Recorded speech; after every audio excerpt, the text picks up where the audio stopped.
Hey, everybody, welcome back to another edition of the Inside Nebraska podcast. I'm Zack Carpenter, the publisher of Inside Nebraska. He is Clint Cosgrove. He is Greg Smith. And Greg, I see you every day, but Clint, I haven't seen your face in like 2 months, man. Like you called me the other day. To tell me that you had the Mickey interview coming. And I was like, I had like 5 different things going on. I answered like all short with you, like different than what I normally am. You're like, wow, what's with your pissy attitude? Yeah, I said you're in a bad mood. Yeah.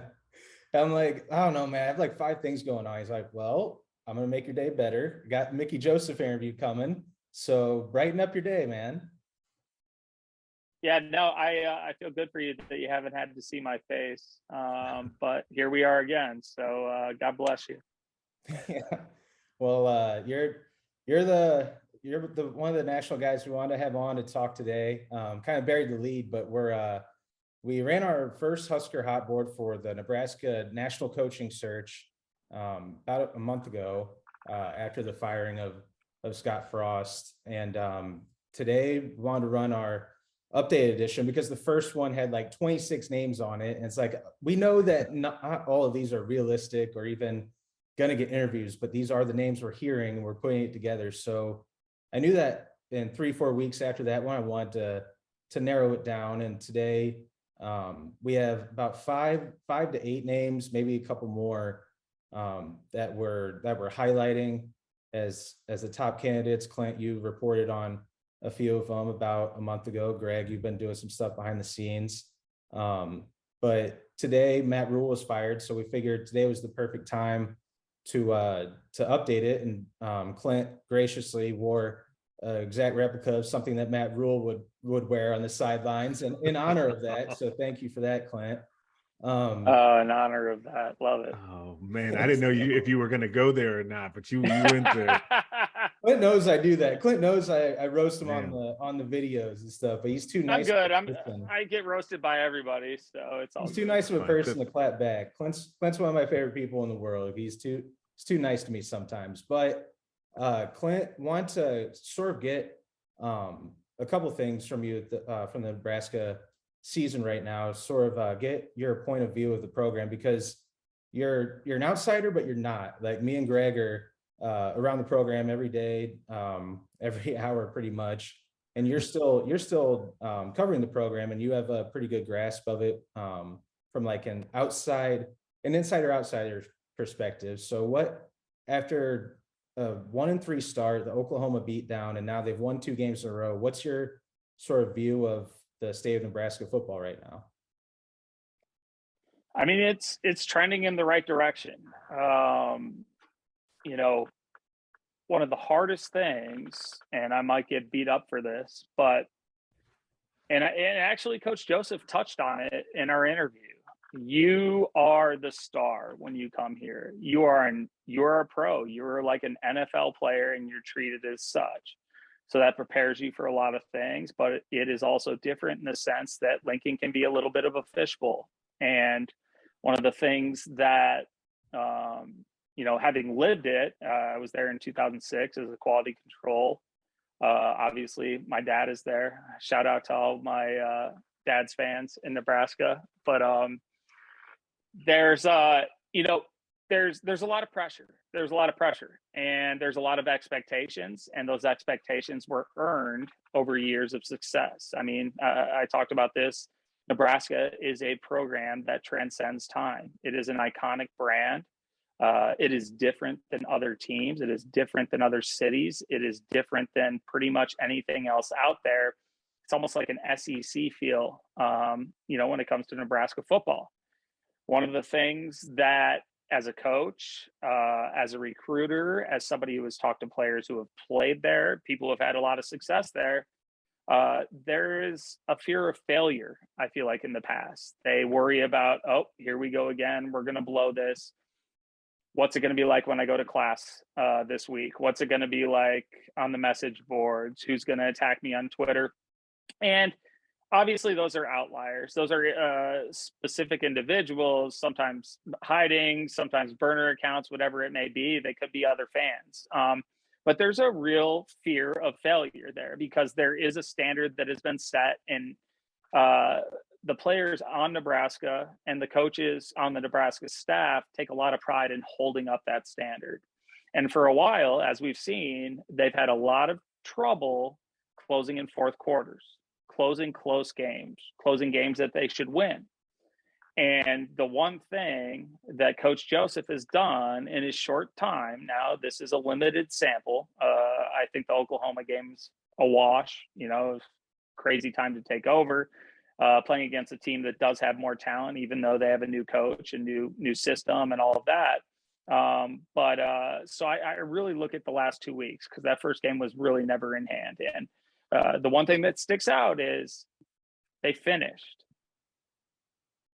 And a lot of times, 22 times, I believe, in the past tenure, they did not close out a game in the fourth quarter that was a one-score game. And I could be wrong on the number.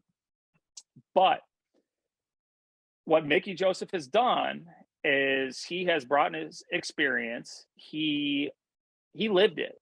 He was there. The expectations were high. He knew what he had to do every week, and he lived it. And one of the favorite things that he said to me he's like, I'm from New Orleans.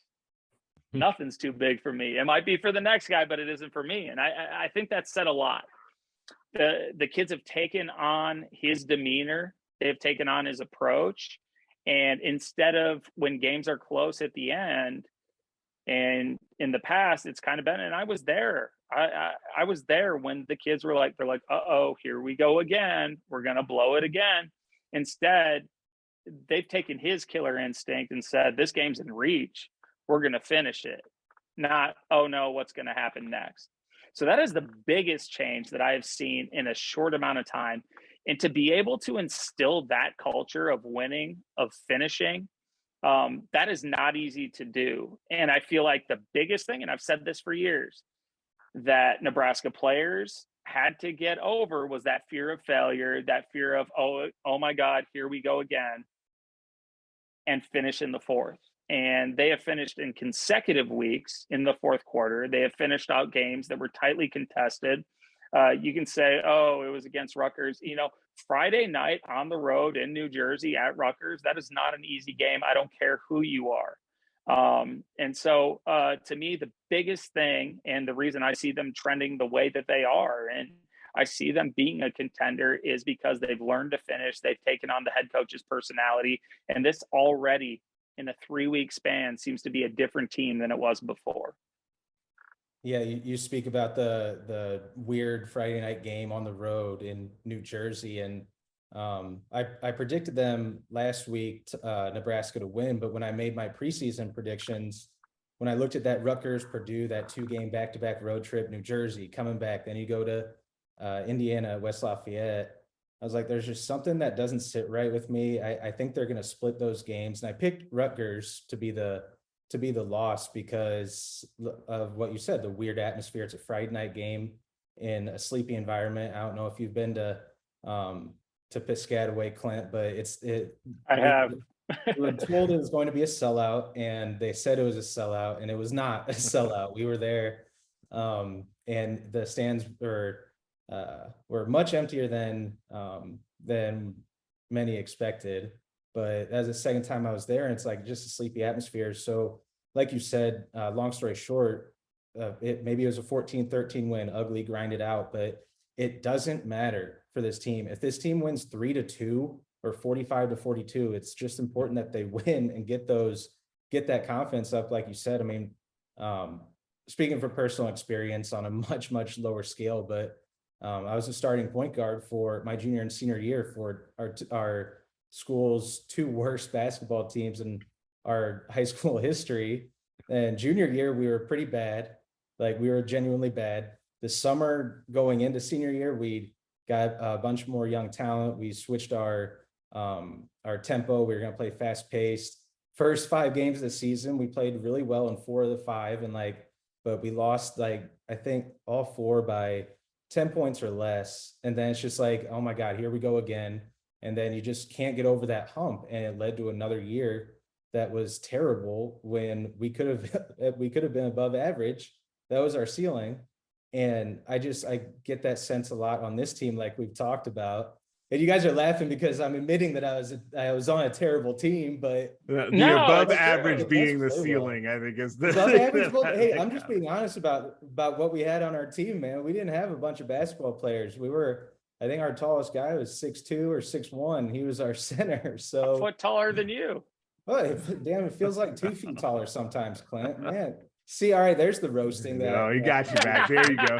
There you go. Clint's on the board. That's good. That's good. All right. Well, now that the roasting session is fully on, Greg, I know when I was hearing Clint talk about sort of the differences in the program and also that fishbowl that Nebraska's in. I mean, you've kind of lived it. You went to Nebraska. You've been covering Nebraska now for 6-7 years. I mean, kind of putting you on the spot here, but I mean, when you do have that fishbowl atmosphere and you're the star, like how would that, I guess, affect the coaching search? Because I feel like on one hand, that would be an allure, like that would be an alluring thing for many coaches, but it can also be a turnoff to a lot of them if that doesn't like fit their personality or their style. Yeah, it's interesting. It's a double-edged sword, right? Because you're right. On one hand, the kind of celebrity and the excitement, the how juiced up the fan base is at all times about everything, like that is a really great thing in helping to build your program. I mean, we hear it from recruits all the time, right? Like it consistently, it doesn't surprise me anymore, but it still almost catches you off guard that even like in a game, earlier this season against like North Dakota or the Georgia Southern game, definitely the Oklahoma game, where recruits are like, man, that atmosphere was just electric. And there'll be Husker fans that are like, man, it could have been better. Like it is different when you see it from the outside coming in. Like I think people are always surprised by it and just enjoy that atmosphere. So having that consistently there as a selling point for a coach to then A, come into the program, but then B, be able to turn around and sell that to recruits and their families is a huge deal. But there's the flip side of that intense pressure and scrutiny, right? Is that people are always watching you, and that it is a situation in which like it would not exist anymore for, if I just to pick a guy like a Matt Campbell, for example, is a guy who's been talked about for this job. Like I assume that Matt Campbell can go to the grocery store in Ames or go to his favorite restaurant, and maybe someone is going to stop and say something to him, but he's not going to have his entire day disrupted by the amount of Husker fans that would then be coming up to him in those situations. And you can see it kind of in this like super inside baseball, but like fan day here, right? Where they essentially, the line was so long for Scott Frost that it like went out of the stadium and wrapped around, and they then had to limit it and change the age limits and all of that stuff of who could come. Like it's stuff like that doesn't exist everywhere, right? Like those are the types of things that you're not worrying about in Ames or Manhattan or in Lawrence or something like that, right? And so it can, like I said, it can be a huge selling point, but you also have to, and this is important too, as the coach that's going to come in here and take over this program next, whether it ends up being Mickey Joseph that stays on or as someone else, they have to know how to utilize those advantages, but not get blinded by them and realize that you still have got to put in the work. It is a weird and unique place where it has all the money in the world and all the facilities are great and the fan support and all of that. But at the end of it, when you take those layers off, it's really like just kind of a blue collar. You've got to roll up your sleeves and really grind to be able to make it successful. Yeah, Clint, I know you've talked about that. Like me and you have had conversations about that. Anything else to add from what Greg said? I mean, I think you put it perfectly. Just, going back to the Matt Campbell example. So I remember when Callahan was taking the job and my dad was going down there, and we were kind of looking at the pros and cons of it. And it was all pros, it's like, this is a winning program. This is Nebraska. This is the next step. And then we get down there. And I remember the first time we went out to dinner, it was me, my dad, and Coach Callahan the first weekend I was down there. And he's wearing like glasses and a hat. So like we could sit down at I can't remember the barbecue spot, but they used to cater a lot of our food and everything. I think my sister worked there even, but maybe Fat Jack's maybe. No, gosh, I think it was on the southeast side, maybe. Okay. Good spot though, great place. And but I was like, is this serious? Like, we're in the car ride over there. Why is he doing this? And I get it. And immediately, I mean, people flocking, and I'm like, all right, it makes sense. I was like, and that was the first glimpse that I got of that culture. And maybe this is why I'm partial to Mickey getting the job for Nebraska's success, is there is a transitional period to where you fully grasp that culture. You have to live it before you understand it, and you have to embrace it. You have to love it, and you've got to use it to your advantage, because it's one of the biggest advantages there is out there in college football. There is a reason why you can get top recruits to come to Nebraska from anywhere in the country. And it is because of that fan base, because of that history, because of that culture, because of the importance of Nebraska football. But there is an adjustment period, because a lot of people come in, like I was part of the Callahan regime. You come in, you're like, this is just football. We're going to change it. We're going to, put in our scheme. We're going to recruit accordingly, and then we'll roll. This has been successful in the NFL. It's going to be successful here. You have to go into Nebraska a little different, because you have to understand the culture before you can fully embrace everything and use it to your advantage in order to win. I think a lot of coaches come into a new job. They have their plan. They know their plan works because they've had success with it in the past. And then, it's a little different at Nebraska. And so, that's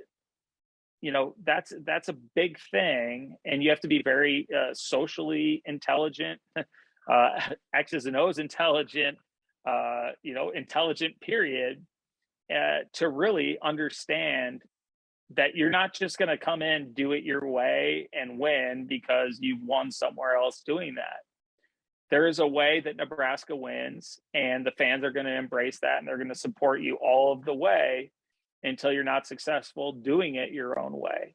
And so there is going to be a learning curve, no matter who it is, if they have not been a part of the Nebraska staff, didn't play at Nebraska, whatever it is. And I'm not saying we need to go out and get another Nebraska player, get only people who have coached at Nebraska, whatever it may be.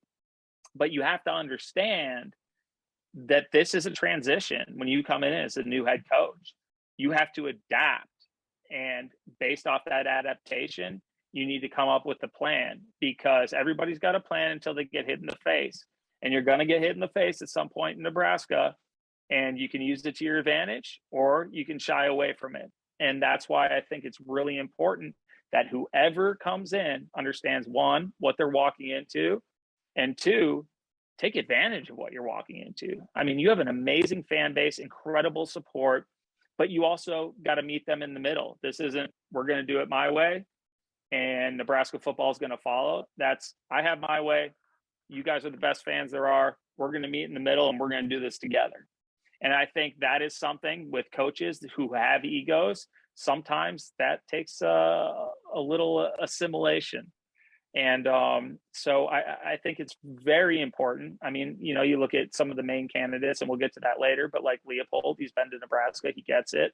Matt Rhule is, freshly on the market, and, heck of a coach. He's done great things, but does he understand the culture? I mean, he went into Carolina and said, we're going to do things my way. And I mean, it just didn't turn out the best, but he's proven to be a great coach. Now, it takes more than being a great coach. It takes a great culture fit. It takes the ability to recruit to Nebraska, and it takes ability to understand what it takes to win at a program that has one of the biggest and, most opinionated, strongest, and best fan bases there are in college football. But you also, and real quick, Zach, before we get into discussing names as well, is that to piggyback on that, is that ego was something that you mentioned that is super important to this, right?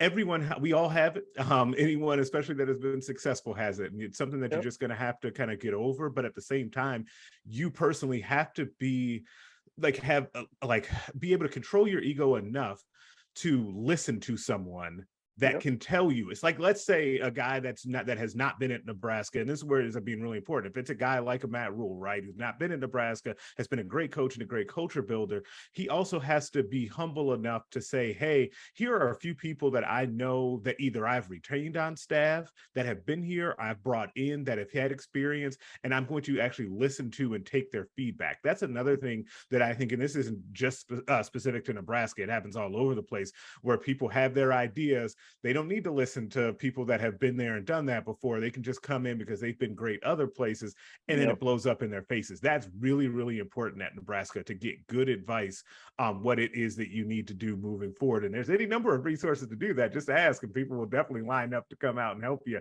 But you definitely need to do it. No, I mean, 100%. I mean, there's plenty of people.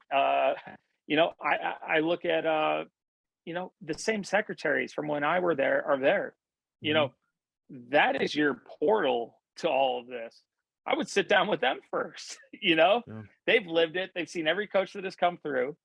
And that is an amazing resource that we talk about egos. A coach coming in might say that's the person who takes my calls or writes my notes.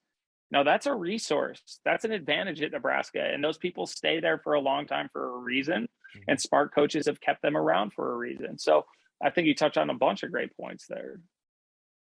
Yeah, I mean, that's genuinely not something I would have ever thought of if you didn't bring it up. The secretaries being here for as long as they have. I mean, it's a small town feel, Midwestern feel with Midwestern values over here.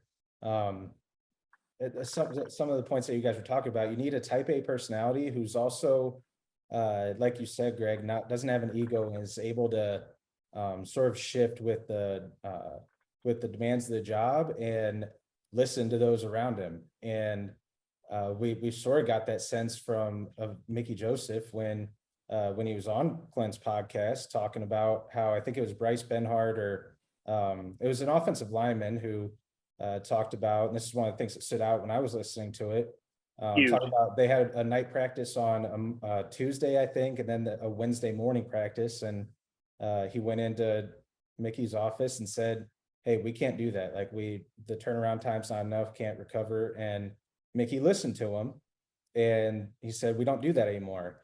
And there was a press conference the day or 2 days before you had that interview with him. Greg and I were talking about it because, like, the number one thing that came out of the press conference was Mickey talking about Casey Thompson when they essentially benched him for one series against Indiana, and he was getting ripped into by Mark Whipple, and he just responded like a pro without he just took the coaching, he took it like a man on the chin. And he went into Mickey's office on Sunday after the game, or Sunday or Monday, and said, hey, coach, he told him, I don't want to sit out any plays, even if it's just like trying to save my body. Like, and Mickey said, I listened to him. I explained to him why we did that, because he said we live in I think he said a Y generation where the players want and need things to be explained to them. And I just thought that was pretty impressive. Like this open door policy. Greg, I don't know if you wanted to comment on it because we had been talking about it, but I mean, that's just a really important thing for this program and for this, for what Mickey's doing. I mean, even if he doesn't wind up as the head coach, he's building a foundation for the next guy who comes in if it's not ultimately Mickey.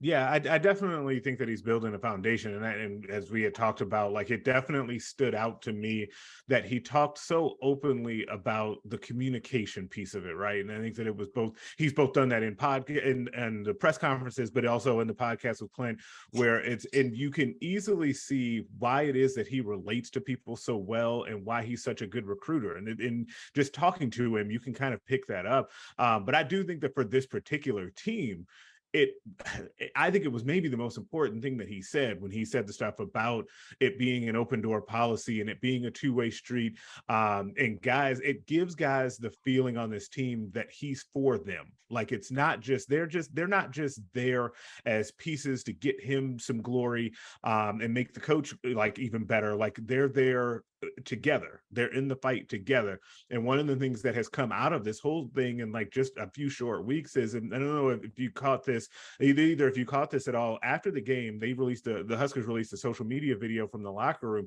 kind of talking about like never out of the fight. And like starting linebacker Nick Henrich wrote it on his tape on his arm.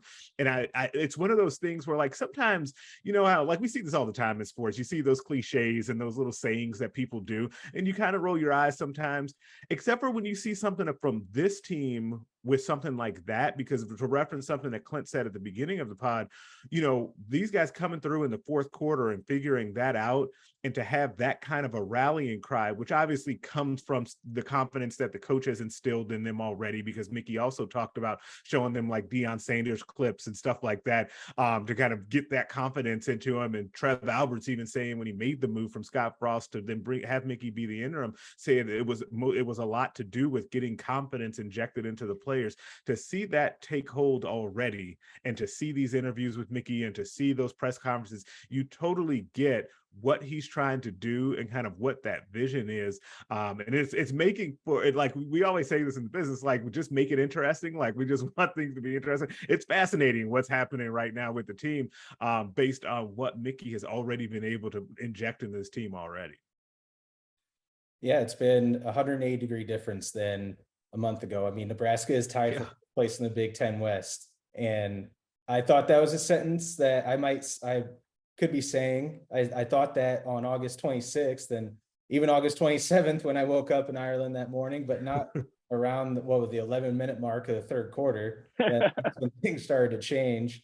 But then 3 weeks ago, I would never would have thought that I would be saying that. Like I've always believed that Mickey Joseph was a good coach and had the buy-in from those players. But I mean, we had the right to be skeptical while also understanding that he does have the avenue here to not just earn the job, but like we said, lay a foundation for the rest of this program, for the rest of the year, for the next for the coming years. And I think we've seen that so far. Small sample size. They play Purdue as a 13.5-point underdog and West Lafayette this weekend, but we'll be covering that game more specifically later in the week.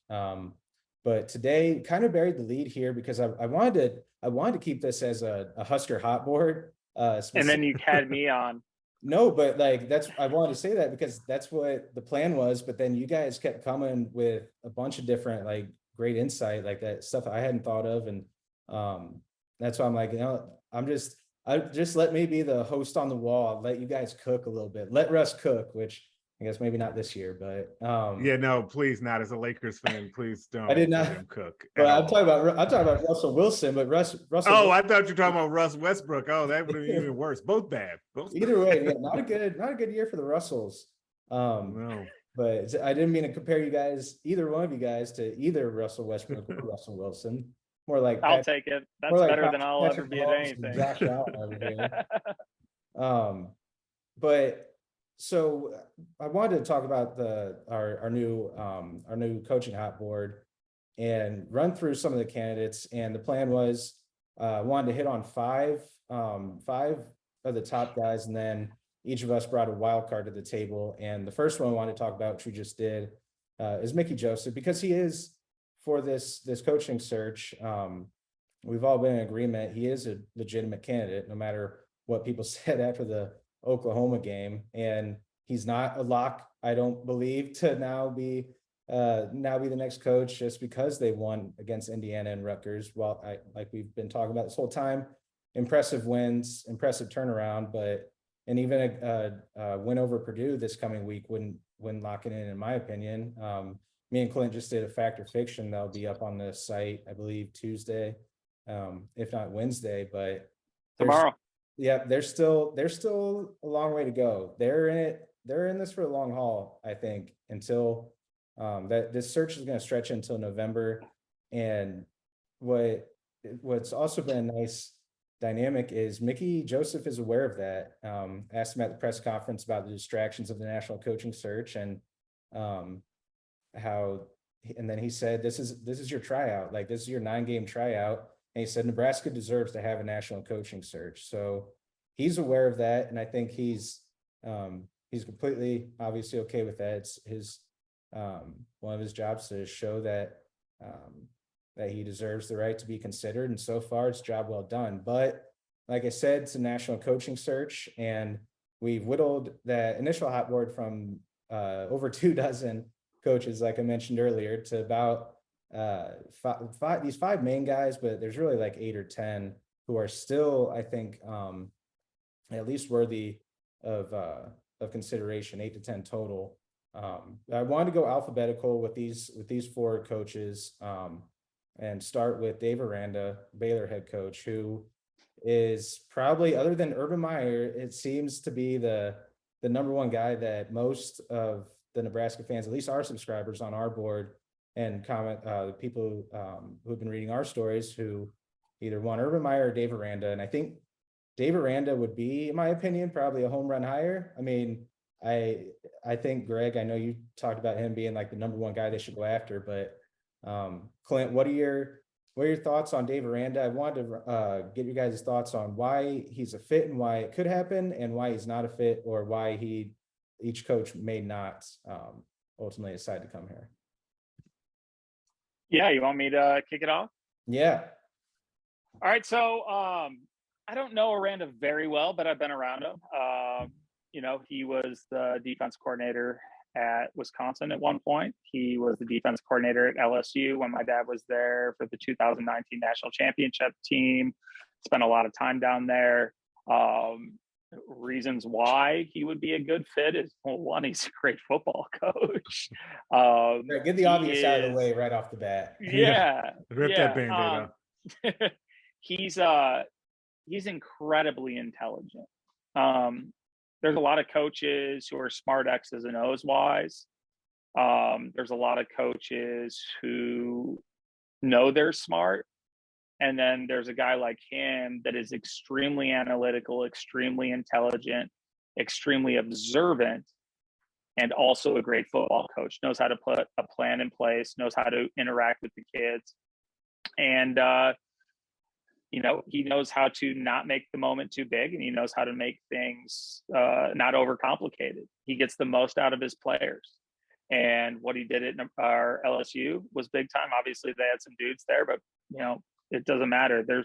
When I was down at LSU, they said, and I was in some of those meetings, they said that there was and I don't know where this analytic came from, there were 9 teams that could potentially win the national championship that year. LSU was one of those teams with the roster. And so when you have 9 teams that are capable of doing that, it comes down to coaching. It comes down to preparation. It comes down to motivation. It comes down to, in Dave Aranda's case, he's never too high. He's never too low. He's the same guy every day. So I think players can depend on him being the same guy. He's never going to waver from the plan. He's not going to panic, and he stays the course. And the course has worked for him. He has proven to not only be a great defensive coordinator, but he has been a great head coach. He has taken over a Baylor program and, in continuation and really, turn them into a national contender. The other things that I really like about him is he's a good person, obviously. He cares about his players. And I just don't know if Nebraska is the type of job that he is looking for. I could see him being very happy where he is at. One, I mean, Baylor is it's a great school. It's a high academic school, but it also has its limitations. I think Nebraska probably has fewer limitations. It obviously has higher fan support, and probably a little more money. I don't know how much money is important to Aranda. The Arandas are doing okay. You talk about kind of the side things with coaching. He's got an amazing wife who would be a great head coach's wife. That is underrated in college football because they become a mom to a lot of these players. They organize a lot of outside activities, whether it be fundraisers, whether it be, taking care of kids. Let's say that they were down in the hurricane and let's find a way to get these kids' families help. Like, you need a great head coach's wife to do stuff like that because there's a lot on a head coach's plate. So that's one of the underrated things that he brings to the table. I do think he's in position to probably get an SEC job. And, you know, it really comes down to, am I moving just to move? Or do I have a real love for Nebraska? Is that a job that draws me, that brings my passion out? Is that the end game for me? Because I think the next coach that comes in here, this needs to be the end game, not a stepping stone. This is not a stepping stone program. I mean, guys have had enough trouble winning there, but once you get the ball rolling, the ball's going to be rolling. It will sustain itself, because when you get that momentum with that fan base, with that support, with the donor support, and then brings in NIL and whatever else, you know, that's going to be the real deal. And I just kind of see him as an SEC guy, to be honest. He's going to have opportunities. He's eventually going to have his pick of the job. I wouldn't put the NFL past him. I wouldn't put the West Coast past him, especially with UCLA, USC coming into the Big Ten. He's a West Coast guy. He's got the West Coast personality, kind of laid back, and the players vibe with him and all that. So I do think he would be a great fit. I have not talked with Dave. I have not talked with his agents. I have zero clue what I'm talking about as far as his intentions moving forward. I'm glad we had you on the pod. But I do know enough about him to know that I do think he'd be a good fit. And one of the biggest reasons is, you talk about assimilating the culture. He would be able to do that. He is extremely socially intelligent. He would lean on the people who have the background, who have the knowledge, and he would come in knowing that this is a transition. This is something that he's going to have to learn on the run with, and he would utilize those around him. So I think that's a big positive. At the end of the day, like I said, I don't think it comes down to money. I think it comes down to where he is most comfortable. Is he ready for a change? And, you know, what's his dream job in the end? Yeah, I think for these first three guys after Mickey that we're going to talk about, it's common theme, not just Big 12 related, but also with these guys, like you said, Clint, aren't they happy with where they're at right now? Like, do they want to take on the challenge of what everything that Nebraska brings that you guys have laid out tonight? I think that's a common theme around probably any coach that comes here, or any of the coaches who are candidates or interviewing or being reached out to about this job. But specifically these first three guys that we're going to talk about, Greg, with Dave Aranda, you've been pretty gung-ho about the fact that he should be probably the number one guy that they reach out to, even though, like Clint said, maybe he has no interest in coming here, but at least kind of shoot for him. So why do you think that he should be the top guy? I mean, I'm sure it's a lot of the stuff that Clint kind of hit on there. Yeah, there's a couple more too. I think that one of the things to me is that when Trev Alberts laid out kind of what he's looking for in a football coach at that press conference after he fired Scott Frost and talked for a while with us, like it all lines up with Dave Aranda. Like, it's just like the type of person that he's looking for, a guy that's a grinder, someone who can relate, someone who can establish a culture, obviously someone who knows X's and O's well.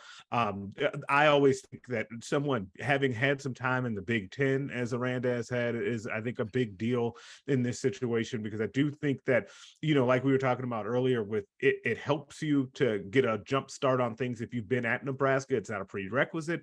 It's the same way, I think, with having been in the Big Ten. I just think that there's a respect factor there that sometimes from the outside looking in, it's hard to explain how difficult the Big Ten is, because even as we were talking earlier about, Nebraska beat Indiana and they beat Rutgers on the road in a sleepy environment, you don't know just how difficult that is to do unless you've been in the conference in the league. So I like Aranda for that. Then you start to get to some of the things that, like, our subscribers have talked about a lot on the message board, which is some of these connections between Aranda and people that are already here in Lincoln. So one, Mickey Joseph that we talked about, those guys were together at LSU. Bill Bush also around during that time. He crossed paths with Brian Applewhite, but they didn't coach together. The senior director of player personnel and recruiting, Vince Ginta, who came back this past offseason, also worked worked with him at Baylor. And as a side note, Vince also mentioned the secretaries being the same from his time when he was here in the Callahan Joni era Duff. as well. Yeah, Joni Duff. I thought of that as soon as you said that. I was like, shout out to Joni. Been there since 1980. Yeah, like there's a bunch of people like that, like, people like the SID, like Keith Mann, the SID, who has been here forever. Like, that sort of stuff matters when you just have that connective tissue in the program. And so there are those connections between Aranda and people here. And I think if Trev Alberts like just made a list and then we put a percentage as to how much of that stuff matched up with one of these coaches, I think Aranda would rank very, very high on that. Now, the flip side of that is that Trev has to go convince him to leave a very good situation, right? Now, I think that if anyone can do it, I think it would be Trev, because I think that their personalities to me would seem to mesh up really well. And I've said this a few times, just in other places too, that I think that Trev Alberts is a real wild card in this whole coach search, just because of how much respect that people have for him. And Zack, you and I have definitely seen this in those press conferences where like you come away from that and you're just like, oh, okay, like I believe in what Trev is trying to sell here and what he has going on, because he's just so buttoned up and really relatable. So it's good in that way. So, but it's going to be tough. Like, I do think that if I'm Trev Alberts, I have to make Dave Aranda say no. Like, that is like my first call. And I have to make him say no before I move on to anyone else, just because I think that he would be a home run hire to come to Nebraska. But I fully admit that that's going to be a real uphill battle. Yeah, and like Clint said, we don't know about Dave Aranda's motivation by money or not. But I think if any of these coaches, if your number one motivation is money, then Nebraska might be the spot for you. They have plenty to offer. That is one thing that without a doubt they can offer. But it's like I said, it's a common theme with our coaching candidates that we're analyzing today, because I think we lost Clint. No, we lost our ringer. Oh, no. But Greg, I mean, going to our next guy on the list, like I said, it's a common theme of the Big 12 and sort of personality fits, culture fits. And Matt Campbell, again, as we're going alphabetical here with our top 5 coaches that we wanted to hit on. Matt Campbell, another one where maybe he doesn't want to leave a situation that he loves and he's comfortable with. I think it was last year he got a raise or a contract extension. I think that's set to go up, but we want to get into the contractual stuff on the next time that we jump on here in like 2-3 weeks or so. But Greg, with Matt Campbell, what are sort of some of the things of why you see him fitting in here, why maybe he wouldn't take the job? Yeah, Campbell is in a similar vein of Aranda for me, in that I think immediately of a culture builder, right? And I think that is something now, especially when Frost was fired, it has obviously shown itself, the culture, to be able to be changed a little bit just in a short time with Mickey Joseph at the helm. But I think that Campbell would be able to come in and build upon that even more, because that is his thing, right? I think that most people, when they think about Matt Campbell, you think about kind of overachieving at Iowa State, but you also think about kind of a younger coach that seems to be able to relate and care about his players. Remember when he was asked, the week that Frost was fired, when every coach in America, it felt like, was asked at the press conference about that. And then he didn't really say anything about the job itself one way or the other, expert level avoiding the question. But what he did do was spend a lot of time talking about kind of what is college football for, and making sure that we're serving young people and serving the kids. And sometimes coaches lose their way on those sorts of things. I think those are the sorts of things, when you hear a person talk like that, it just screams to me that person gets, like, you just see everybody like loving the coach, right? And so that to me is a big benefit for him.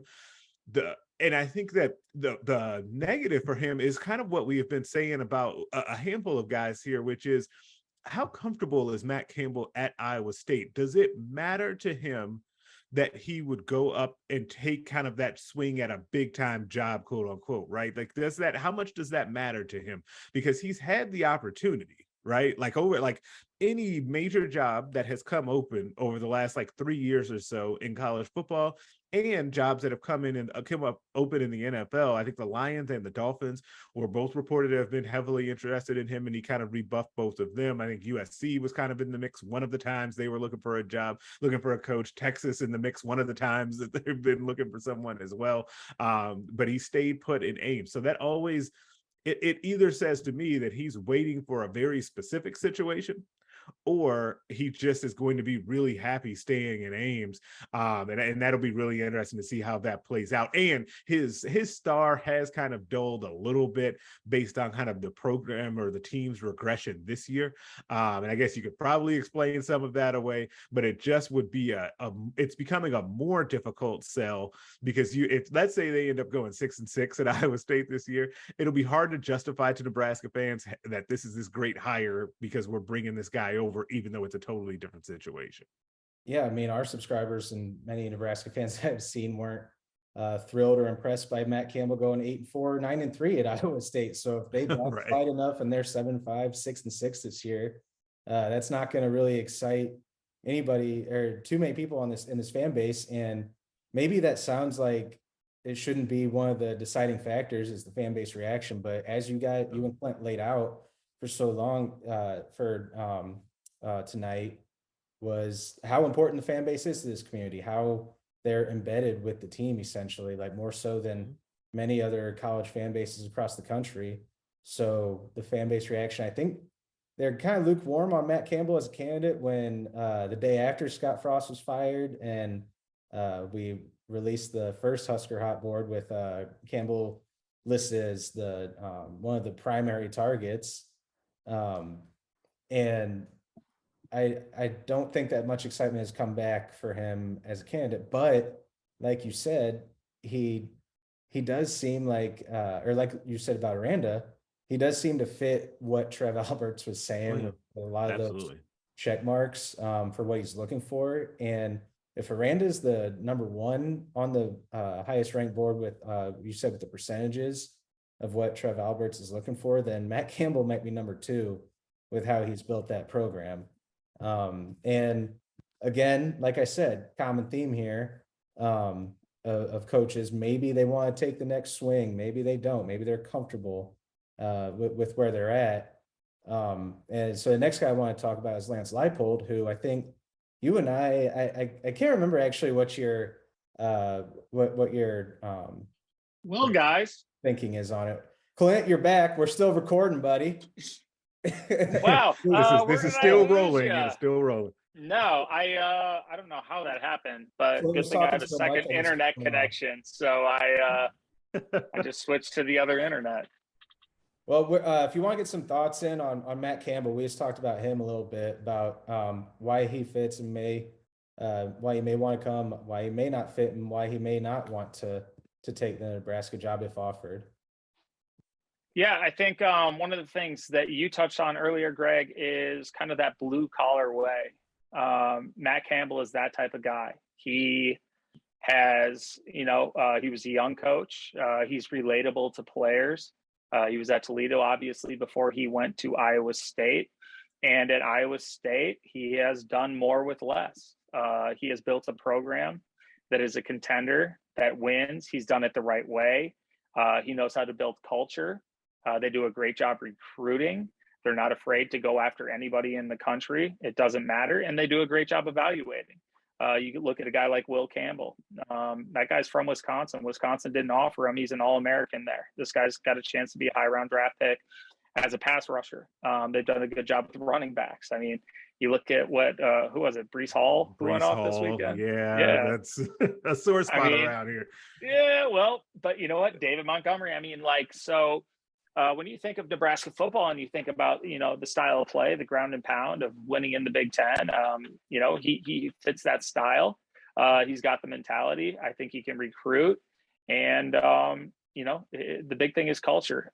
He is a guy that, like all coaches, I think have egos, but he is a guy who would assimilate very well.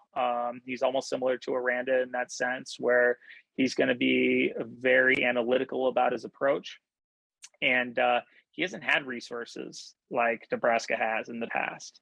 And if you can win at Iowa State, you can make Iowa State a contender in the Big 12 when you're going against, the Oklahomas, the Texases. I mean, even, TCU and that, whether it be more fertile recruiting ground, whether it be better facilities, whether it be more money, whether it be a bigger fan base, he's proven that he can compete with the biggest and best, in Iowa, in Ames. And so I think that's a big positive.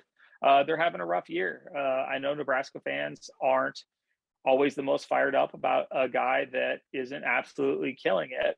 And, I think some of that comes from the past where Nebraska's gotten rid of coaches that have had winning records. And they're like, why are we going to hire somebody who is coming off of maybe not a winning season when we've had guys that have won twice as much in the past that we fired? So I don't think you can look at it apples to apples. It's apples to oranges. There's a lot of different, not even analytics, but there's a lot of different variables in play here. And, Campbell can get it done. I have no question about that. If I'm the AD at Nebraska, he's a serious candidate.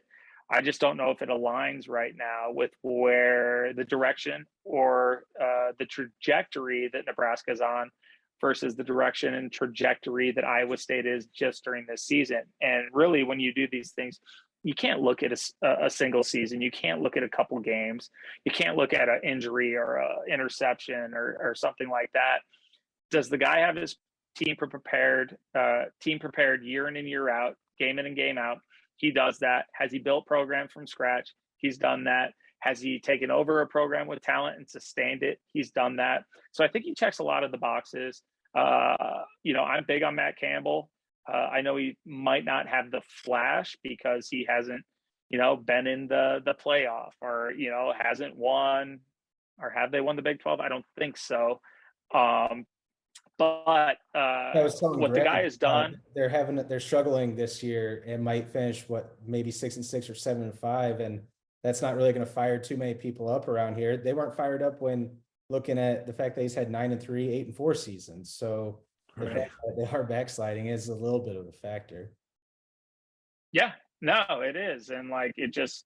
That's why I'm saying it sounded really good a couple of weeks ago, but it might not vibe with the fan base. And the big thing at Nebraska is your best shot of being successful. And this is how powerful this fan base is if they're all in on you. And not that would be a deterrent to him, but it might be harder for Trev to hire him in a year that's not considered, a playoff run. Yeah, and another guy just like that that we were starting to talk about is Lance Leipold. Kansas started off 5-0. He has them ranked for the first time since 2009, and then it was just one game against an undefeated TCU team.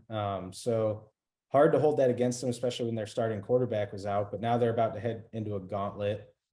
He's been a hot name, and if we are handicapping it right now, I think he'd be either the favorite or the number 2 favorite if we were making betting odds to be Nebraska's coach, just I think with where the lay of the land is right now. But Lance Leipold's one who really wanted to hit on because he's another one that Clint, you reported a month ago, was one of those top candidates who was going to be pursued by Nebraska in some sort of fashion. So what you see from him, another culture builder, program builder that we've sort of been talking about here? So Leipold, guy flat out wins. The guy is a winner. He's proven that he can build a program. He's proven he can sustain a program. He took Whitewater to 6-7 straight national championships. Granted, Whitewater had a great program, but it's not easy to come in after a great and then sustain that. It was you didn't want to be the guy after Tom Osborne. You wanted to be the guy after that, similar to if anybody is familiar with Whitewater football, that's big time up there. And he came in there, and not only did he sustain it, he took it to a whole nother level. He's won. Then he goes to Buffalo. I believe it was Buffalo after there. And Buffalo is a place that people have had success for a year or two at a time. I mean, Turner Gill is a great example of that. Went over there, and he ended up Buffalo to Kansas, I believe. Kansas is not an easy place to win. And what Leipold has done is he has walked in there, he has built the culture, he has established a winning culture. He has done it not the quick, easy fix way. Now, they did go hard in the transfer portal this year, and I don't think that's sustainable long term, just as winning at Kansas has proven to not be sustainable long term outside of Mangino. But the thing that I love about Leipold is he is a people person. He is a good person, great family. He has experience at Nebraska. He was, not only the head coach at Nebraska Omaha, which is kind of a rub because Trev got rid of the Omaha program, I believe, shortly after. Maybe some awkward conversations between the two of them. Yeah, they'd have to patch that up a little bit. Hey, but it's business, and that's what it is at the end of the day. And Lance he's a seasoned vet. He's a smart guy. He's not somebody who's going to hold grudges.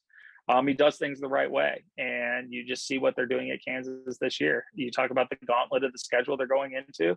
That started with Iowa State. They squeaked that one out.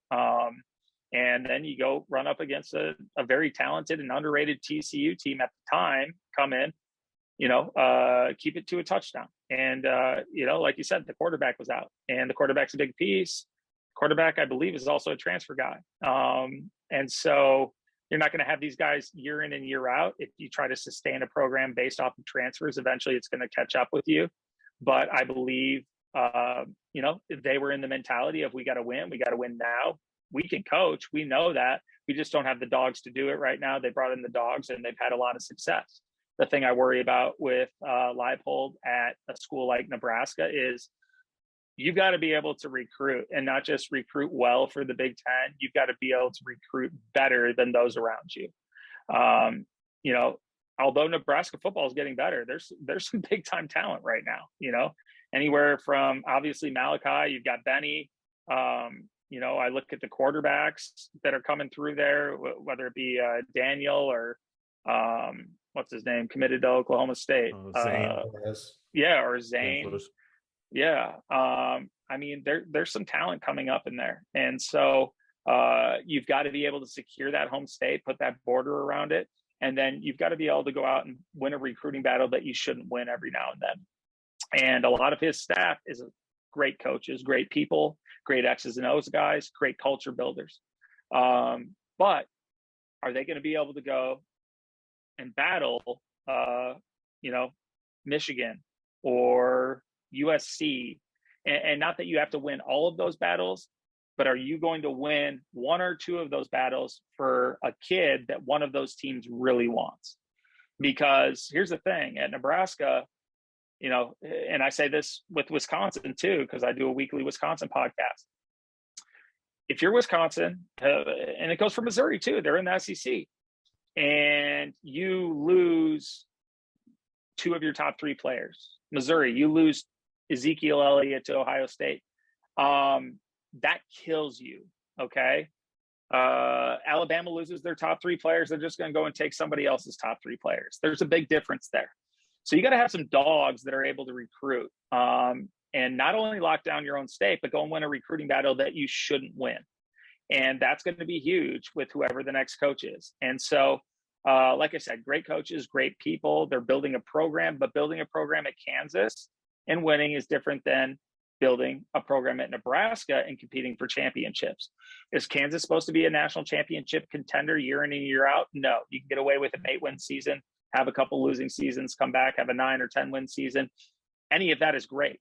Now, there's some advantages that he doesn't have at Kansas that he will have at Nebraska. You're a name program. You are a blue blood. You have the facilities. You have the funding. You're not a basketball school necessarily.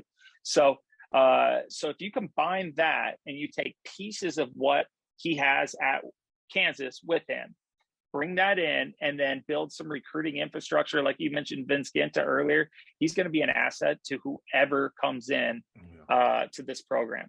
Whether it's Mickey as the head man, whether it's Matt Rhule, whether it's Leipold, whoever it may be, the recruiting is going to be the lifeblood of this. Now, the culture is huge, and understanding the culture and building the team the right way that's sustainable long term.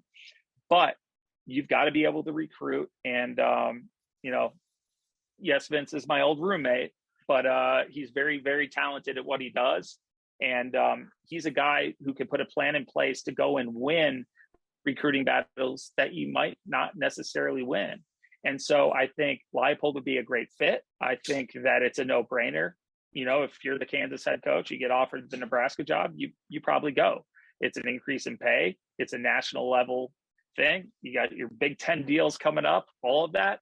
But there's going to have to be an additional recruiting aspect, in my opinion, in order for him to not only land the job. I mean, he's going to have, he's not going to be like, oh, I can just bring this whole staff.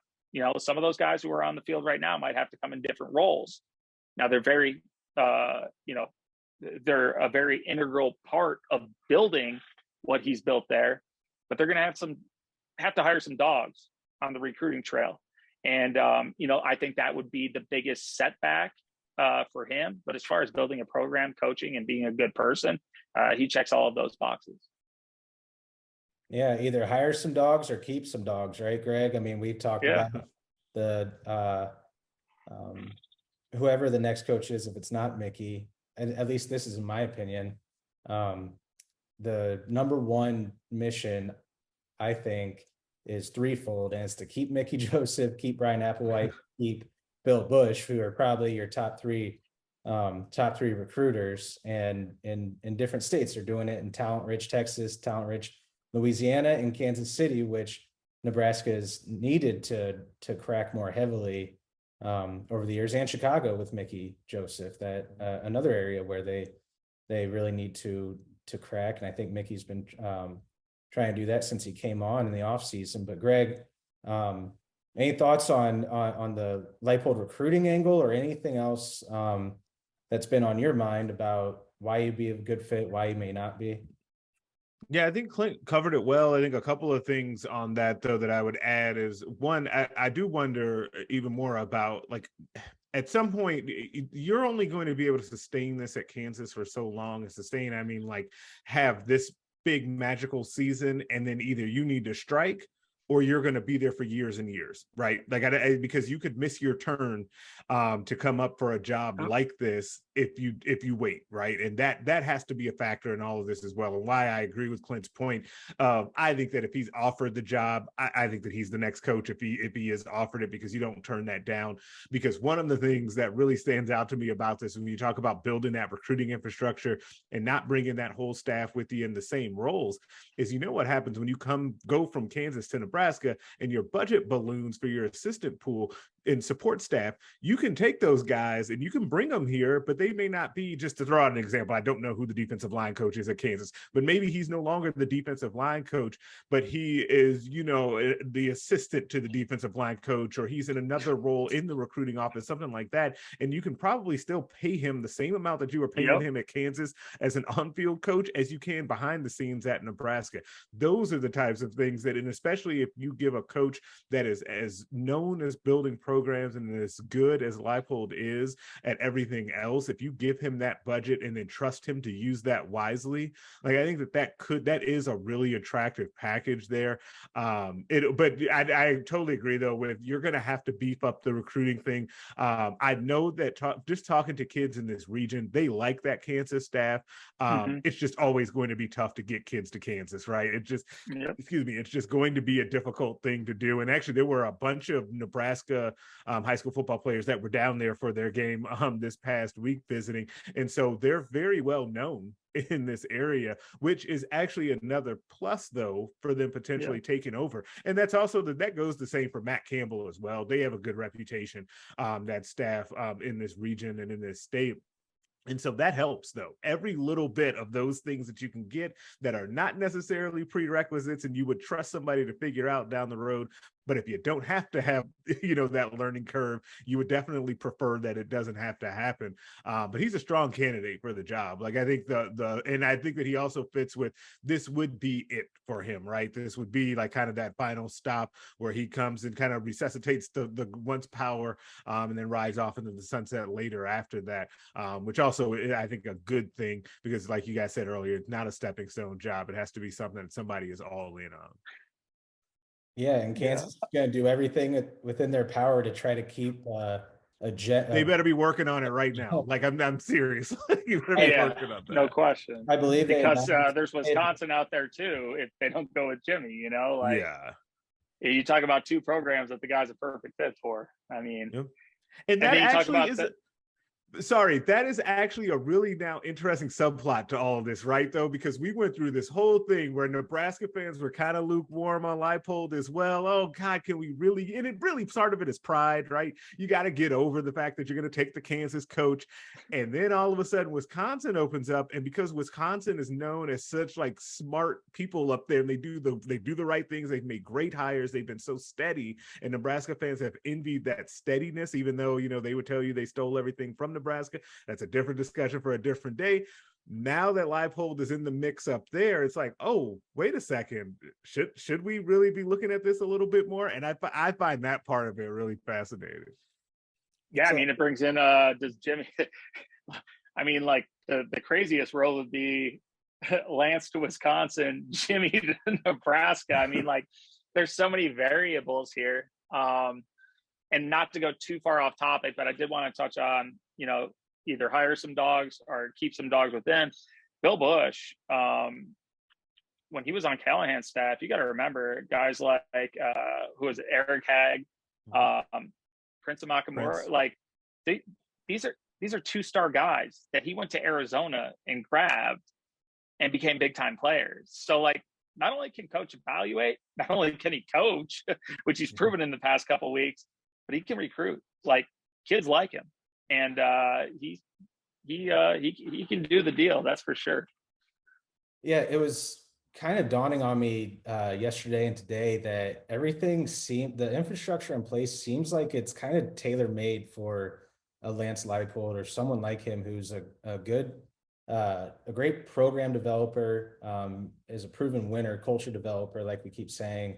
But Nebraska, they're about to have the Big Ten money. They're building the new facilities that attracts recruits.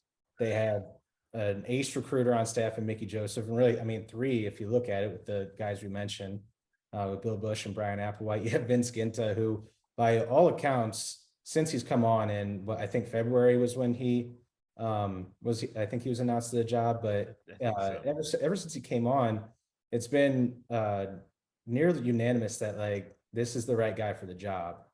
He's a dude. Yeah, he's great. We did a thing when he got announced. They did something that they had not done under Lynn Frost, which was they made Vince available to like a handful of recruiting reporters, and went up to the office and like sat with him for like 40 minutes, and you could definitely probably serving tell, you coffee, chatting. Yeah, like he's just it was really good. Like you could want to have somebody that's very like personable but also detail oriented in that role, and he was definitely all of that. Like I was impressed with him. Yep. Back in my past life as a recruiting reporter, you two guys are still going at it. You guys are still in the trenches of the recruiting world on a day in, day out basis. But no, when I covered in recruiting as my main beat for Nebraska, covering Vince Ginta's recruiting operation in June and July during the busiest time for this 2023 recruiting cycle, it was just it was impressive. Just in one word, it was impressive that he's been able to do this and accomplish the strategic goals of branching out to Texas and Louisiana and Georgia and even Florida, and made those goals and has gotten it done. So just another aspect of that, Lance Leipold, maybe not the strongest recruiter, a good recruiter, maybe not Nick Saban type, but feels like he has the infrastructure in place if he's able to keep that intact. And obviously there's a million different variables about whether he would or wouldn't be able to do that going forward. But speaking of going forward, we have our last guy on the list. The one that Clint is again trying to endear himself to by with the fit today. But that's Matt Rhule, who was fired by the Carolina Panthers on Monday. Again, many variables at play about whether it's Nebraska or anywhere the job's open, Arizona State, Colorado, just naming some of the spots. Wisconsin, Auburn, Wisconsin. Auburn might be coming open soon. I love that everybody just counts Auburn. I gotta say that. Like, it's awesome.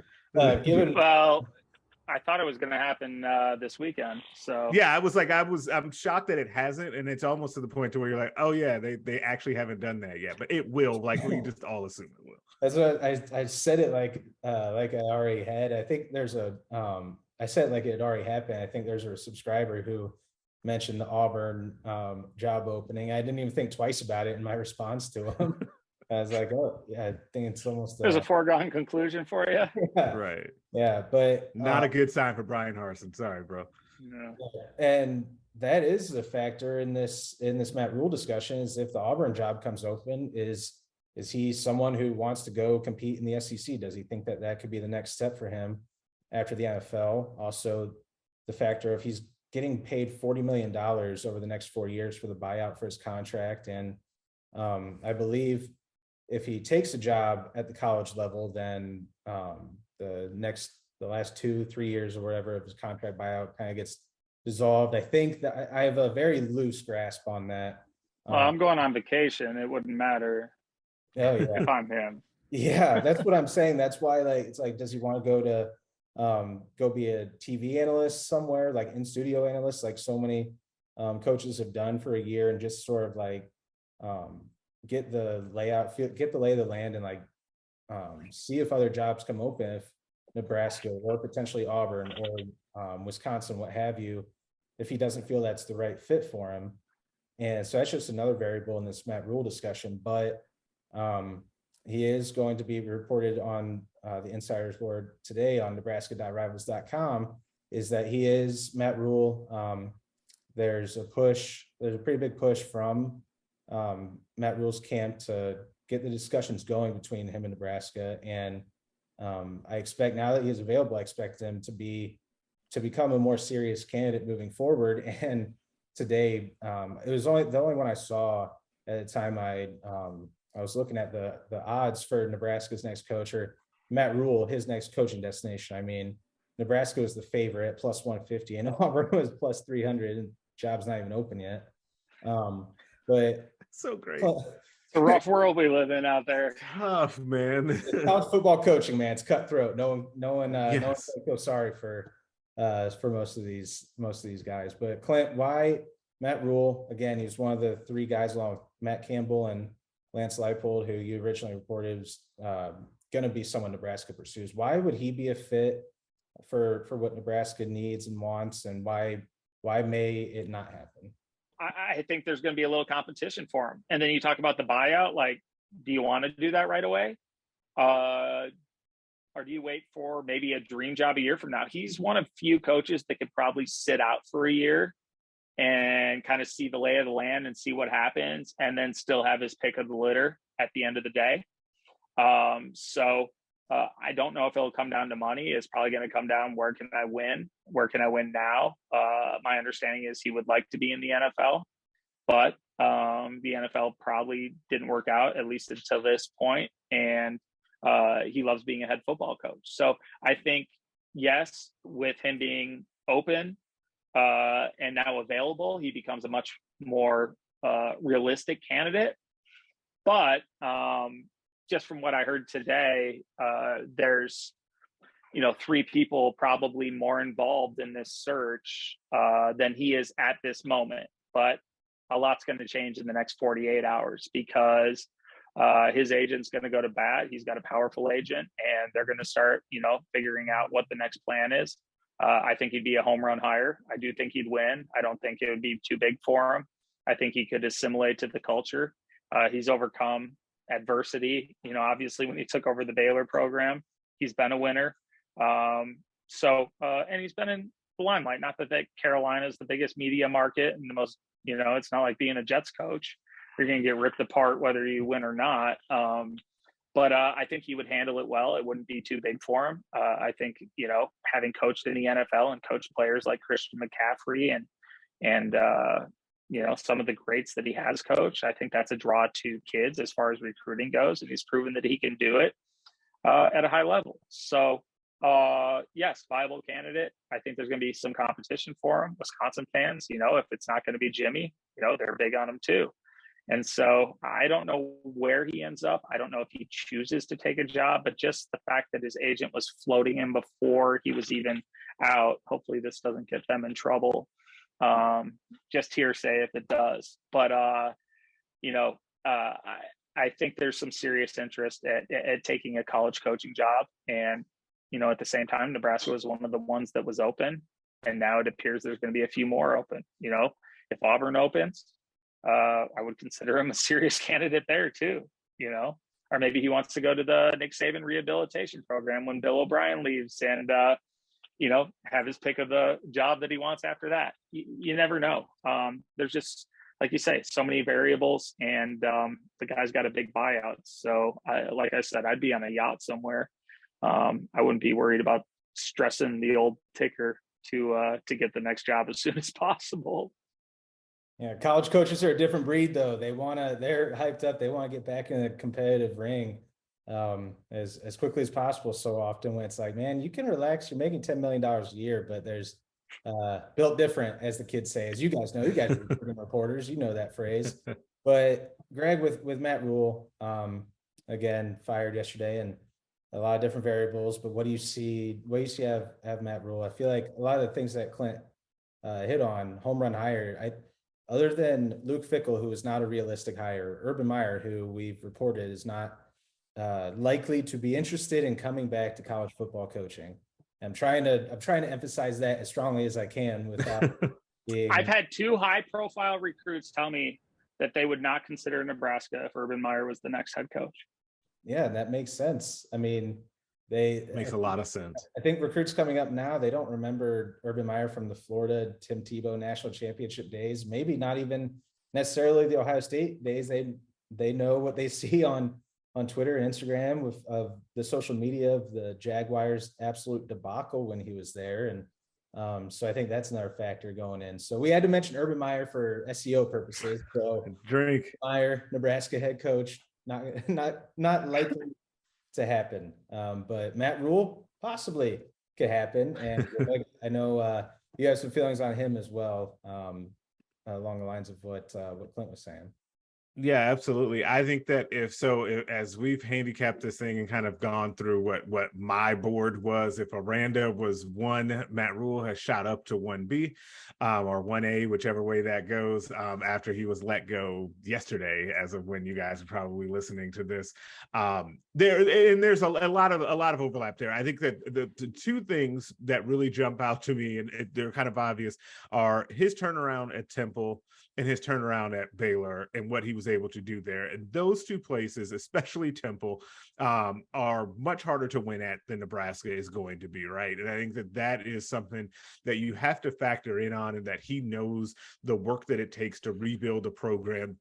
And I think that he fits culturally when it comes to like the style of ball that he likes to play, and that he is more, and he's coached both the offensive and defensive lines.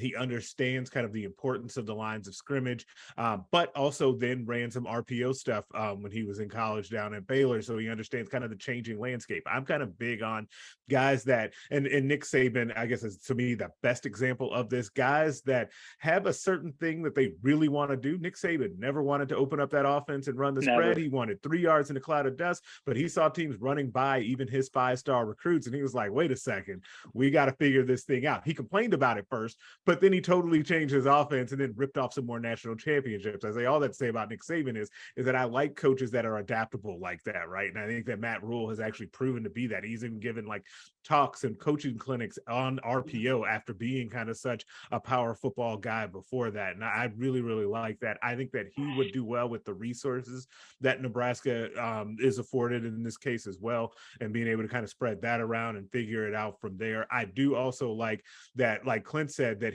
Carolina's not the biggest media market, but he has kind of been in the show, right? And so coming from that to what this is, when you show up on your Tuesday press conference and you got 50 people in there, like that's not it. Well, it's going to alarm him at first because it does to everyone. Everyone mentions that when they first see it, but it won't be too big for him. And I do think that the timing of it, and this is something we didn't mention before, the timing of all of this works out really well if you were to make the hire as soon as possible. I'm not saying like, I saw on the board, like somebody say, oh, they could hire him like next week and then he could take over. No, not like that.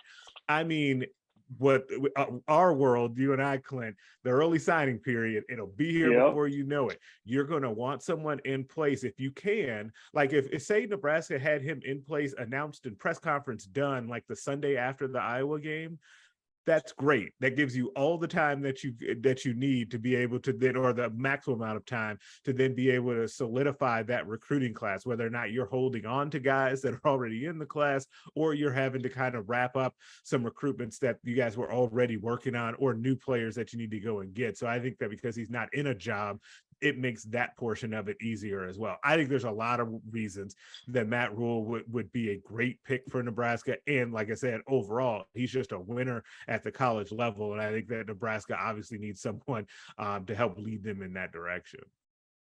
Yeah, and if you listen closely to Trev Alberts in his press conference after firing Scott Frost and then talking about the national coach search, he was asked, like, what's the ideal timeline? And he said, well, yeah, the ideal timeline would be have the coach in place by early signing period, so that they can try to recoup some potential losses. These weren't his words, but keep a recruiting class intact, and then go build some momentum for the next class. The early signing period starts December 21st through December 23rd, and I believe it's the week. I'm looking at the recruiting calendar now. It's November 27th through December 17th is that contact period. So if you're getting 21 days, three full weeks of being able to be in homes and being able to talk to those recruits, that's obviously ideal. But like you said, Greg, I mean, they're not going to be going out and hiring them 2 weeks from now. I mean, could you imagine if they beat Purdue and then they're going into the Illinois game 4-3, and that's a battle for first place in the Big Ten West. And then they announce Matt Rhule as the Nebraska head coach. Like, what? That's just good. That would be so bizarre. That's just not going to happen under Trev Alberts. Like, it's just not. No, I could never see that happening under Trev. No. Maybe Bill Moose. Maybe Bill Moose would have made that work, but no, not Trev. I know we're at like hour 20, hour 25 of the podcast, but geez, how much did I miss? Yeah. Well, Clint, it was mostly you talking the whole time. Typical. No, you guys have been dropping some insight. Like I'm the host here, but I'm like sitting here like you guys are talking. I'm like, I'm kind of learning a lot over here. Some things I wouldn't have even thought of. But wanted to run through some of the last guys, some of the guys who were in the mix. I call them wild cards or in the mix, whatever label you want to say. But we ran through 5 of the candidates in depth and wanted to touch on a few more here. So I'll go up first with my first wild card or whatever, because I was told that it's that classic coaching search of there's a mystery Power 5 coach. And this was told to me by someone who's very reliable, but like when you hear the term a mystery sitting Power 5 coach, it's like, oh, okay, one of those. But head coach, right? Yeah, sitting Power 5 head coach. And I think one of the people that we're not talking about, and I'm not feeling like overly confident that this will be the guy in the end, but Mark Stoops at Kentucky is an interesting name to keep on the back burner, who I put down as a long shot in the original hot board. And as time has gone on and things have progressed, his name's emerged more, at least as someone who might listen. I know he has like the best contract in college football of getting a raise every year. And if he wins 8 games, like he's set for life. They're going to build a statue out of him if they go 8-4 every year. It's like when you're getting paid for a relatively stress-free job when it comes to college football coaching. This is SEC, baby. Yeah. I mean, like I said, relatively.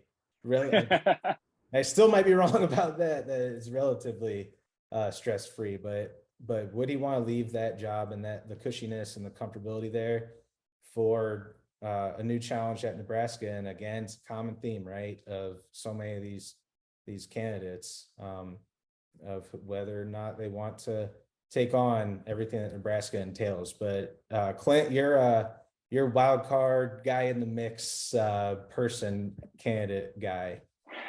I'll label it. Yeah, person, dude, kind. I think Bill O'Brien is a candidate here, and here's why. Although I do feel he wants to be in the NFL, he took one of the hardest situations in college football history and made them a winner. And you want to talk about a fishbowl, Happy Valley is not a big place, but it's a big, big stadium. You walk in there, I remember the first time we played there, I walk on the field and I'm like, there's Joe Pa. Oh my God, there's like 110,000 people in the stadium. I'm like, that's the real deal right there. And there's a lot of pressure there. And I don't think we hear as much about it in the Midwest just because we're so removed from it. But he took one of the hardest things with one of, a very touchy subject. And he took something that could have ended a program, literally ended a program, a very important program to college football, and made the most out of it. And he did it really quick. And now he, obviously he used that to go to the NFL pretty quickly as well. And I know that he likes the NFL, and I don't think he's enamored by the college coaching world, or not coaching world, the recruiting aspect of it. But the thing I really like about him, and this is, he doesn't give a shoot. And that can be a very good thing, and it can be a very bad thing. He is not going to back down to criticism. He's not going to be intimidated by criticism, and he will build a football team that is not afraid of criticism or afraid to fail. They will take on his mindset. He is a tough dude. He's going to rip their ass, and he's going to, it's almost like, guys who go to training for the Marines. Their drill sergeant is going to love them up by the end of it, but he's going to break them down and then build them up. And by the time he is done molding this team, the outside noise isn't going to matter. So we know he can coach. We know he can do X's and O's. He's proven that he can, if not recruit himself, he can hire a staff that can recruit. And it's not going to get too big for him, because he doesn't care if there's for sale signs in his yard or if somebody's calling and giving a death threat. He might even answer the phone and talk with them. And I think that is something that you have to, especially if you're not going to ultra assimilate to the Nebraska way, and not saying you have to win. There's multiple ways to win, but he's not going to be intimidated by the standards, the expectations, and he's not going to back down to anything. So I think that is why he can be a good fit. He's in the Saban rehab program right now. All of those guys have gone on to do very well. And to be honest, I do like a lot of these candidates, but when we're talking realistic candidates, I want to see how the rest of the season goes for Leipold. Campbell, I don't know if the fan base is going to get on board with that. Aranda, I don't know if he's coming. Rhule is going to have some competition for him. You talk Bill O'Brien, and to me, if this keeps going at the trajectory it is with Mickey, I think a lot of people take for granted that all of a sudden new coach comes in and Mickey just stays on, and Bill Busch stays on, and Vince Ginta stays on, and Applewhite stays on. That's not guaranteed, guys. And so if Mickey keeps this thing rolling, I at least give him another year. If they win on Saturday, that's the first time since 2016 that they have won 3 straight Big Ten games. I don't care who you're playing. They hadn't won 2 consecutive FBS games since 2018, 2019 maybe. If you win 3 consecutive, especially at a very dangerous Purdue team who you really never know what to expect from at Purdue, the players are buying in, and there's upward momentum, and we know that Mickey can recruit. The open door policy, a lot of coaches say they have an open door policy, but that's not true. You walk in and the coach is like, get him out of here. You walk into Mickey and you have a real concern and you're an actual player who gives their all to the program. he's not willing to say, you know what, I was probably wrong. Let's do it your way. He talked about meeting in the middle. So if I'm not going with Mickey, Bill O'Brien is very, very attractive to me. If I'm Trev Alberts, and he's learning under the best right now, and he's proven to be one of the best already. So I think, he could be a guy. All these guys are guys, but if I'm not going with Mickey right now, depending on how the rest of the season goes and depending on what options Rhule has, I think Bill O'Brien's not only a sleeper, but a legit candidate. Yep. And I think all three of us are in agreement that the number one ideal scenario is Mickey continues to win, continues to take this program on upward trajectory. He already has it turned around what feels like 180 degrees from what it already was. The number one ideal scenario is that he keeps winning, and to keep him in place, keep this infrastructure in place going forward. But Trev Alberts is not going to do that just to do it. So that's why we had this national coaching search in the background of this entire season. But I think that's 7 or 8 guys that we mentioned. Greg, you got one more that I feel like the fan base is a little split on, and a guy who I think it could happen if I just keep forgetting about that to mention or even think about when thinking about the top candidates. Yeah, Chris Kleiman is that mystery name that I have out of Kansas State. He's got Kansas State 5-1 right now. Obviously, has had a ton of his success in his past coaching career at North Dakota State, winning 4 national championships up there. Has been. It's not a straight upward trajectory that he's had Kansas State on. They had started off well, then kind of dipped a little bit, and then have made a comeback here in the last 2 years. I think his style of football would play really well in this conference and with this fan base if everybody kind of gets on board there with it. That's a big if, and like you said, Zach, it's split at this point. There's also it's another one of those staffs that, just talking to kids in the region, they like that staff a lot. Like that, I know you've run into this, Clint, without even asking you. Like, the kids really like that staff at Kansas State, and they've got some really good recruiters on the staff and really great guys on their staff that could come over to Nebraska as well. I think it's a little bit of a similar situation with Leipold at Kansas, where you worry a little bit about the step up in the level of recruiting that they would have to do. But again, there are ways around that. I always think that that's one of those things that people will hand wring about. But if you have a good coach and a smart coach, he'll figure that out, right? Like, I think that'll be something that he puts an emphasis on, to either retain guys, bring other guys in, switch some roles around, whatever needs to be done.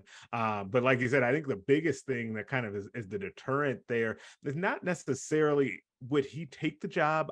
My sense is that he would, but it's whether or not people will get on board with him. But before I get out of here, I do want to circle back on the Mickey point.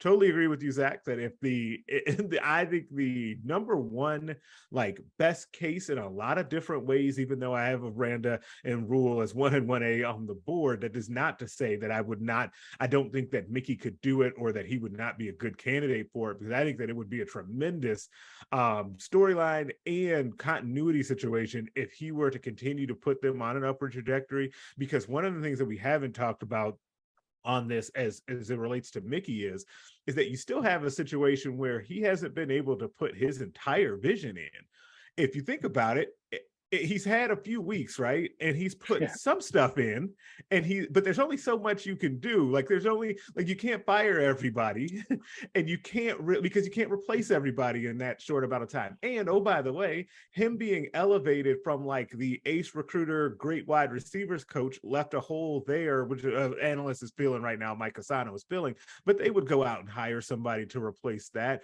Bill Bush moving into defensive coordinator, should Mickey stay on and continue that, they'd hire somebody to fill the role that he was in. So there's a bunch of other decisions that would have to be made, and we could dive way more into this later if they continue winning, and that becomes an even more real possibility, because that, to me, is super interesting to see if we got a taste of the Mickey Joseph vision and what he can do. If we got the full thing with a whole off season and him making new hires in a whole bunch of different areas, what would that end up looking like? Because just the taste of it has looked pretty good with not a lot of time to change things, and you can't really change the personnel in this time either. Yep. And there's some of those things that need to be changed. So yeah, so I think that I do it in on that. He is a real candidate for this. And it is, I think that a lot of Nebraska fans are rooting for that, because I see it when even today we mentioned the Matt Rhule report, and I saw my mentions fill up with, nope, Mickey's our guy. Like, I know that there's some of that. Just let it play out. That portion of it will kind of take care of itself. Yeah, that would be ideal if everything plays itself and works itself out. It's not the same situation if everything works itself out when we talk about like a team that's at 88 scholarships, and it's like, oh, these things always work themselves out. This situation may not. I mean, it's positive momentum right now, but again, like Clint said, you're going into a tough game in another weird environment at Ross State Stadium. Yeah, just a weird one at night too, where they play pretty well. It's They've got a not pretty an good easy team, place to but win. no, it's really not. And that goes back again to what we were saying earlier about these weird Big Ten places where it's even the teams that you don't necessarily think are that great, it's not easy to go in there and beat them in their plays. Yeah, it's just, I'm having a good time covering this team because there's so many interesting variables, and like you guys mentioned that's just another one of like, yeah, you go from covering Ohio State, national title contender, but that doesn't mean that covering Nebraska is any less interesting or crazy or busy or juicy storylines. So I find it more interesting. Yeah. There's so much going on. It's never a dull moment around here. They strapped with another 6 touchdown passes and they won by $1 billion. Okay. Yeah. Okay. What do we talk about next week? But Clint, I really appreciate you diving in here with us. Yeah, this is fun. I feel like you're a part of the Nebraska football beat now with the Mickey Joseph interview, and then being on for like an hour and a half, give or take, with us here. So maybe we're gonna have to have you back on. I'd love to in a couple, 2-3 weeks, come back on, maybe talk about some other stuff about this coaching search, get into some more details of minutia, whatever. I don't even know what that means, but it sounds good, and I think I understand it within a sentence. I will be in Lincoln the weekend of October 22nd, though. Oh, okay. You want to hang out? I'm gonna hang out. All right, we're gonna go get a beer or something whenever you come back into town. We can chop it up, and then you and Greg can start your own podcast together, because you guys were lights out today.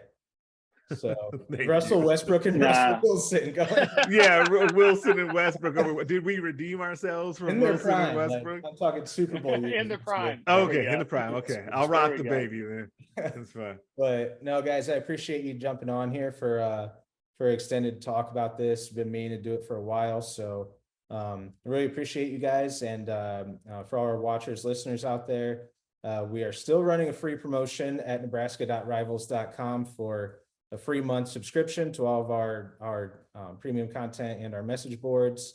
You can see Greg's recruiting updates on there, Clint's recruiting updates, and some coaching search stuff on there. You kill it, Greg.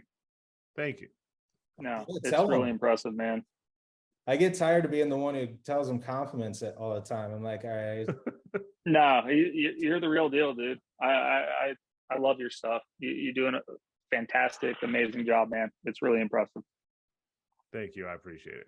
Yeah, Greg, comments. All right. But yeah, we're gonna be covering the Purdue game. We've got bowl predictions coming out. Mickey Joseph press conference is later today that will be all over on, again, nebraska.rivals.com and the Inside Nebraska YouTube channel. For Greg Smith and Clint Cosgrove, I'm Zack Carpenter, and we will see you guys again the next time.